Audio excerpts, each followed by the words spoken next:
Just want to quickly go over some of the things we talked about in class today. It was basically developing some of the things we learned yesterday. So yesterday we developed the unit circle. We looked at these reference angles. And if you see how I drew this here, I drew all the blue reference angles and then connected it to where it makes like a blue bow tie. And what you'll notice is on the blue bow tie, our ordered pairs are identical except for the signs. And our degrees are up 30 and back 30 from the axis. Okay, then we'll look at our pink bow tie. And those are our 45-degree reference angles. And so once again, our ordered pairs are identical except for the signs. So that's how they change. And then we'll look at our 60-degree reference angles. So that's our green bow tie. So if you learn one part of this bow tie, you really know it all. And then on the axis, it's just out one in each direction. So that might make it a little easier for you as you work on learning the unit circle. The other thing we talked about today was tangent. We know tangent is always y over x. So on the unit circle, when we find tangent, we solved for it yesterday, y over x. And at 30 degrees, we found that the tangent of 30 here, the tangent of 30 degrees is 1 over the square root of 3. The tangent of 45, well, the x and y are the same at 45, so that is 1. So when we divide those, we just get 1. And the tangent of 60, we determined yesterday, was the square root of 3, just the square root of 3. Okay, so if you're just trying to help yourself remember, sine and cosine, cosine is always your x, sine is your y. Very simple. Tangent, if you learned these three, you've got them all. Okay, and one way to remember, the 45 is just 1. And that one's not hard because we know that x and y are the same. Sometimes we might get these two mixed up in our brains, but we know tangent is y over x. So this one has the smaller y. So it's going to be the smaller one. This one has the larger y, so it'll be the larger one.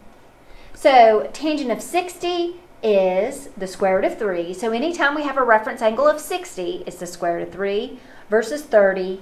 It is 1 over the square root of 3. Now the other tangents that we could have, our tangents on our horizontal axis would be 0, and our tangents on our vertical, because it's y divided by x, these tangents on the vertical axis are undefined. Okay, now today we're going to add into this some of our reciprocal functions. So secant, cosecant, and cotangent. So for secant, we just have to find the x and do the reciprocal of it because secant is the reciprocal of cosine. So if we find the x, so if I ask you for secant of 315 degrees, at 315, the x is 1 over the square root of 2. The reciprocal of that is just the square root of 2. Okay, what if I ask for cosecant of 240 degrees? So cosecant is a reciprocal of sine. We come to 240, we find the y value, which is our sine, and we do the reciprocal of that. So negative 2 over root 3. All right, cotangent is just the reciprocal of tangent. So if I ask you for cotangent of 120 degrees, we come to 120, we think about the tangent. It is negative square root of 3, so it's negative 1 over square root of 3. All right, now this unit circle is lovely. It's awesome, and we've got to know it. The best way to know it is to think about those reference angles. If you get this 1, 2, 3, you've got them all.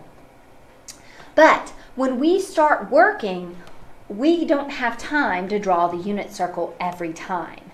So we need to work with it enough that we learn it, that we know it, and that we don't have to draw it. So when you start working on your assignment tonight, I don't want you to look at the unit circle. I want you to try to do it all without the unit circle. The most I'd like you to do is have a little blank circle. So if I ask you what secant of 135 is? This is the process your brain should go through. All right, secant is the reciprocal of cosine. So what am I looking for? What am I thinking about? I'm thinking about the x value at an angle of rotation of 135 degrees. So don't look at the unit circle, but think about where that is. If you need to, draw a circle like this and go, all right, I know where 135 is. It's right here in the middle of this second quadrant. And so what is the x value right there? Well, that ordered pair is negative 1 over root 2, 1 over root 2. So if I do the reciprocal of the x value at that point, it's negative square root of 2. Now, this is one of those things that even if you pick up math quickly, this is where practice makes perfect. You want to study the unit circle. You might even want to practice drawing the unit circle, labeling your angles. And then, without looking at that unit circle, you just practice drawing. Then you would work on assignments like your homework tonight. So let me, hold on a second, I'm going to open up our homework tonight.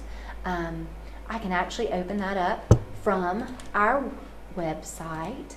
Okay, so this is what we're doing tonight. So those of you that weren't in class today, this is what you need to know. All right, so tonight's homework, you can print it out at home if you didn't swing by and pick one up. It is finding the exact values using what you know about the unit circle. Not looking at it, but using what you know. The exact values.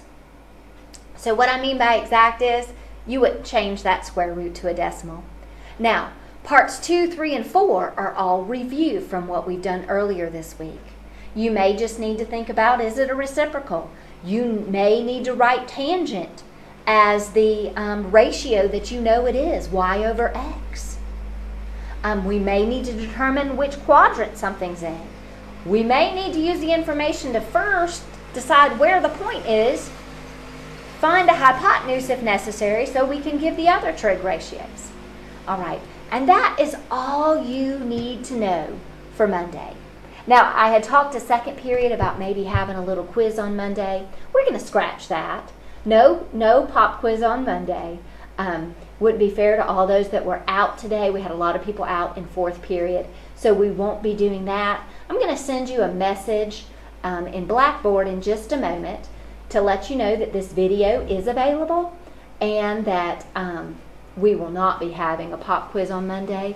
Monday, though, I want you to know those unit circle values, and you need to have this worksheet finished so that when we add to our knowledge on Monday, you won't feel overwhelmed. All right, hope everyone has a great weekend. Look forward to seeing you Monday.